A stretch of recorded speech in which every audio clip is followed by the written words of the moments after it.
Oh, we're videoing, okay.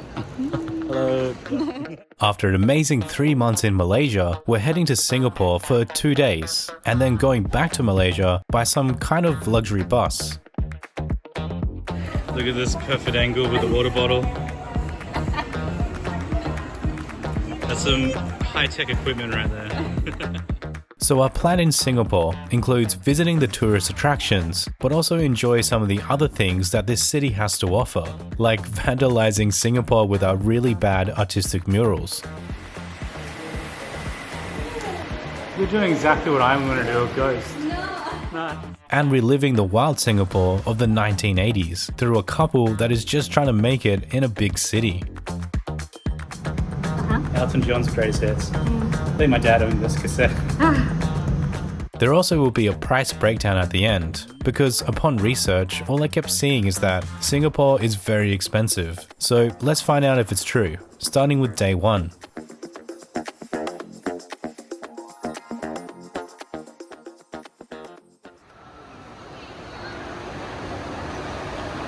Christmas. It's beautiful. Look at that Christmas tree. Oh, brilliant. Now usually we leave the airport straight away, as it's always crazy busy, but this is not no ordinary airport. It's like super fresh. Very fresh.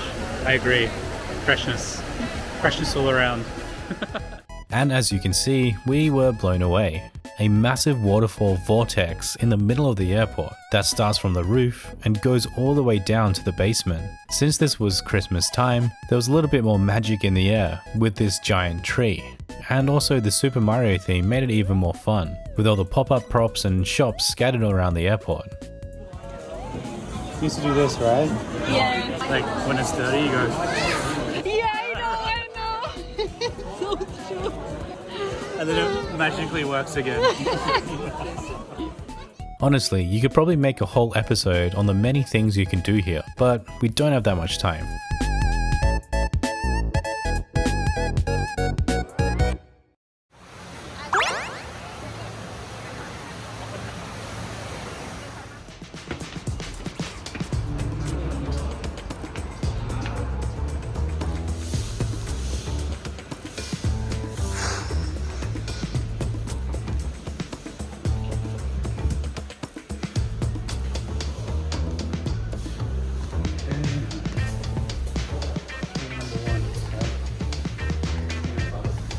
It's so hidden. This one.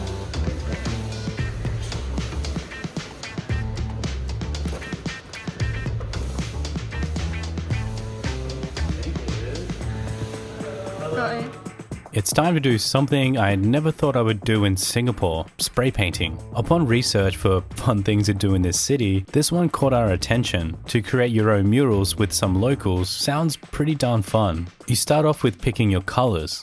We have a color palette, so Nice. I just need you guys to choose any 4 colors here. Then as for the rest, don't worry.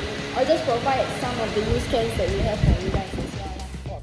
And then they were kind enough to give us the basics of how to actually spray paint, trying not to press too hard on the cans and keeping a certain distance from the wall. There is definitely some finesse involved, something that I don't have. So if you want a thin line, right, just go close to the wall and go fast. Mm-hmm. Get a nice thin line. For a thicker line, go a little further and go a little slower. Mm-hmm. So that's all there is to it. Nice. So among this type of thing, something like that. Shapes, you can like add in. Oh wow, yeah. The color contrast is cool. Nice. Highlights, so Uh-huh. something Okay, yeah. make it a little more 3D. And yeah, don't worry if you make mistakes, it's more about fixing your mistakes. As you can see, the lines here are not so nice with the color that you would like. Okay. Sort of like fix it. Now you get 1 hour to create whatever your heart desires, and it's plenty of time for a beginner to not rush and enjoy the process. Honestly, it was a lot of fun. But one last thing, whose mural was better? Let me know.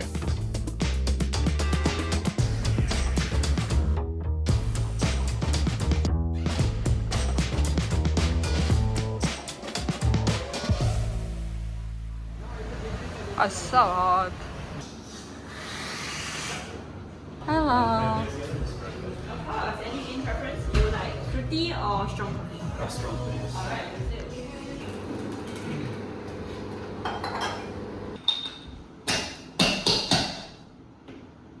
Ice.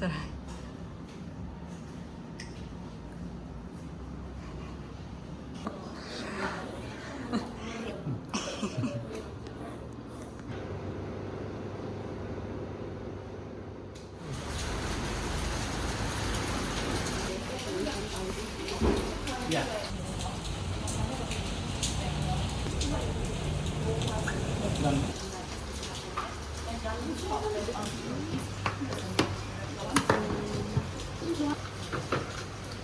We have same device? Yeah, but we don't have to carry it. When we go to the place and we plug it back in. Yeah, so you'll be taking this yellow route, and like in the track itself, there will be like faint footsteps in the background, and also explicit directions on like when to turn left, when to turn right. Yeah, so we advise you to like follow the instructions in the track and like rely less on this map.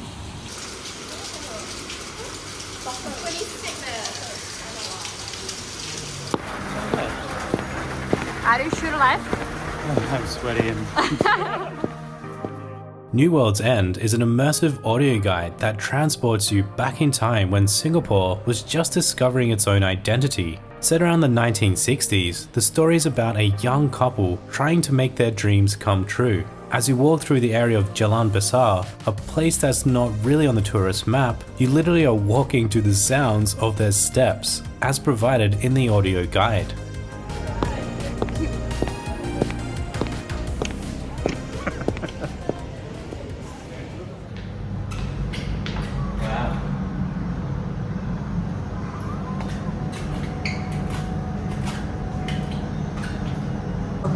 it'd be really funny if this was actually someone's house by accident and we just walked in.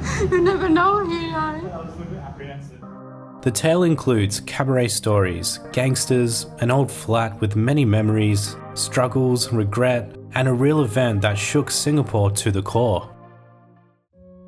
This area is unfortunately most well known for the tragic collapse of Hotel New World. So many lives were instantly lost in the first 60 seconds of the collapse. And as well, there are many people trapped under the rubble. Rescuers managed to save 17 people over 5 days. This was Singapore's first large-scale disaster and really put the country to the test. This tragic event prompted a huge shift in the country's architectural design and quality. I don't want to give too much away, but you can already tell it's a sad one when it comes to our couple. A man struggling to become a famous screenwriter, and a woman finding fame but with a heavy price. As always, life gets in the way, and Singapore is changing so fast for them that they can't keep up. 24-hour coffee shop? Or I'm moving Yeah, turn right here. 24. Walking through the streets in this couple's shoes teaches you a lot about Singapore's history in quite a fun way. From the golden age of Singapore cinema to the gangsters running opium dens and brothels. O Story New World's End is certainly a unique and interesting experience to have in Singapore, so check them out. Also, back in the day, you could hire a lady of interest. So we follow it? You can hire it like anytime, even now, no? Yeah, I guess so, but I think it's more like just to have a good time, not for, you know, Oh yeah, you can do it as well. for, you know.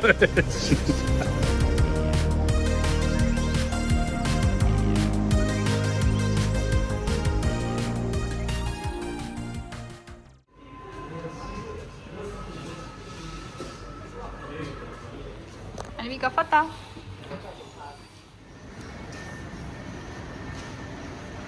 That's cool.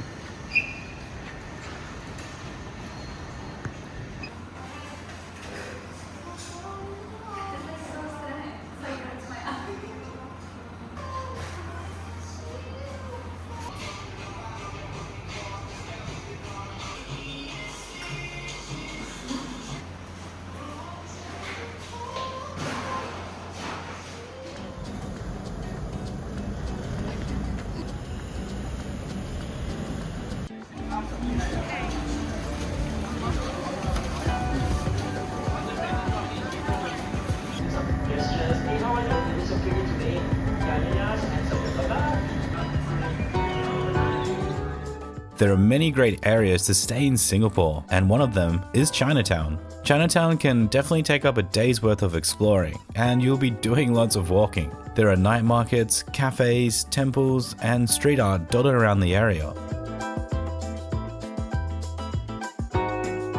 There is also, of course, the amazing food options in Chinatown. This was the first time we tried a Michelin star restaurant, and it did not disappoint.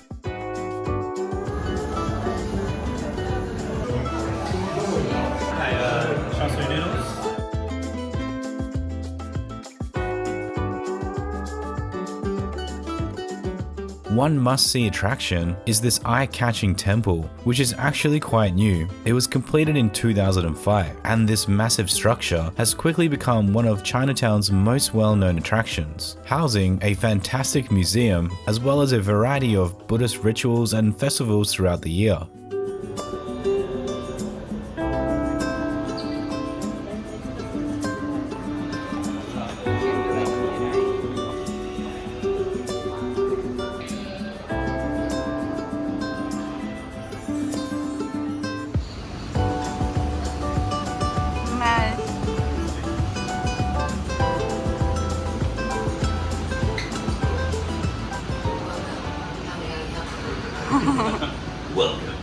And finally, here's a quick look at our accommodation. We decided to stay in a capsule hotel because we were trying to save a bit of money. The area is in the heart of Chinatown, so you're not too far away from all the main attractions. If you did walk from, say, Chinatown to the Mirror Lion, it will take about 25 minutes, which isn't too bad. There you go.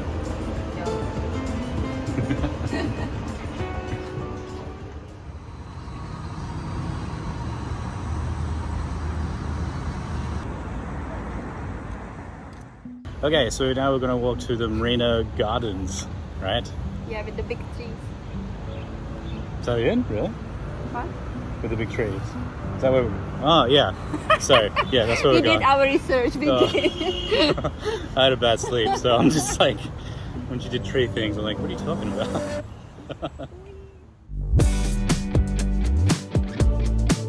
So you can't go to Singapore as a tourist and not see some of the main attractions, starting off with the Gardens by the Bay and the tree things I explained so elegantly. These man-made super trees are home to a large array of plant life. These structures use a water collection system, which means there is no need to actually water the plants. And as well, the trees generate solar power energy. Pretty darn cool.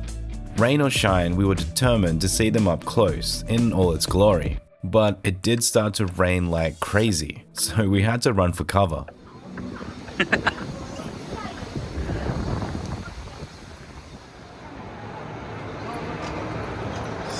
Sculptures!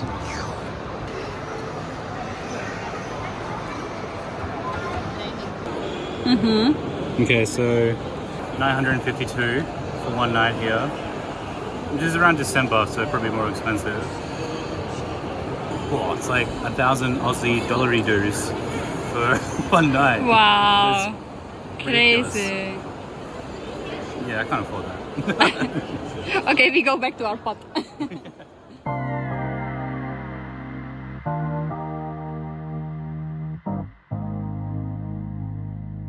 Now, because of the unexpected weather, this led us to this amazing shopping mall where you can have a romantic boat ride along the canal.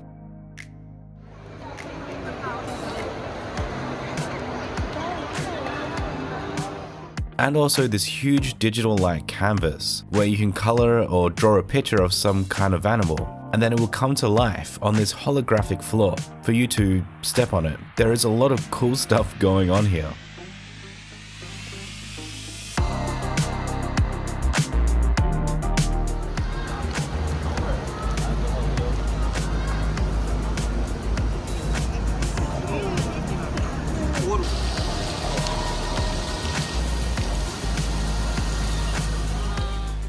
So we did have plans to see Future World at the Art Science Museum, but unfortunately it was sold out. I guess we never really think to book ahead, assuming there will be plenty of tickets. But don't make our mistake, and always book ahead no matter what time of the year. Seriously, book your tickets ahead. We've missed out on so much today.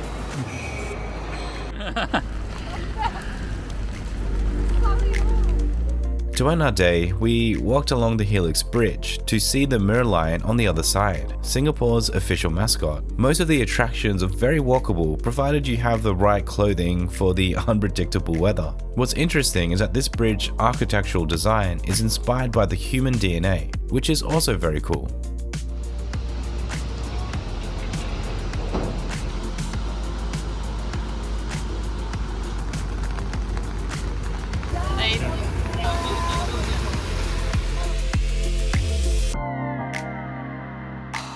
Our day of exploring wasn't as successful as we thought it would be, simply because of the weather and also not buying tickets in advance. But these things happen. We still had a lot of fun seeing Singapore's famous sights.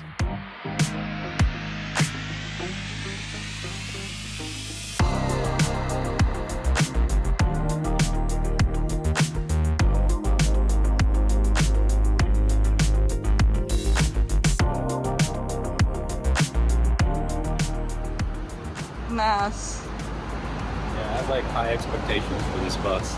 I built it up in my head. That's gonna be, Yeah. like, super amazing. It will be. Video games, massages, and food delivered to you. The next day, we caught this luxury bus back to KL. With all the extra legroom, food and beverages provided, I felt like it was worth the money for all those little comforts. So let's see how much it cost us spending some time in Singapore.